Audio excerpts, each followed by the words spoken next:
हंसते हंसते होना गए। দরদ খুব শীঘ্রই আসতে চলছে আমাদের মাঝে। আজকে সেন্সর সার্টিফিকেট পেয়েছে দরদ। দরদ সিনেমার মুক্তি এবার চূড়ান্ত। সম্প্রতি পরিচালক অনন্য মামুন তিনি তার ভেরিফাই ফেসবুক পেজে একটা পোস্টের মাধ্যমে জানিয়েছেন, আলহামদুলিল্লাহ, সার্টিফিকেশন বোর্ডে প্রশংসিত হয়েছে দরদ সিনেমাটি। আগামীকালকে মেগাস্টার শাকিব খানের সাথে মিটিং করেই আপনাদেরকে জানাবো দরদের মুক্তির তারিখ।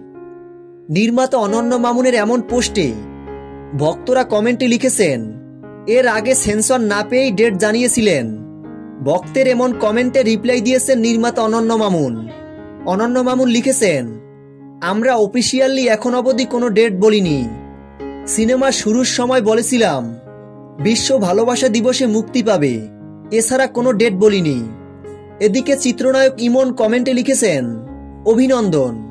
রবিউল ইসলাম বকুল লিখেছেন, ভাই 1 মাস সময় নিন, গানগুলো ছাড়েন।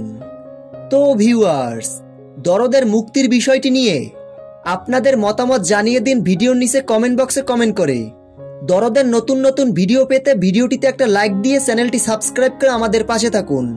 ধন্যবাদ।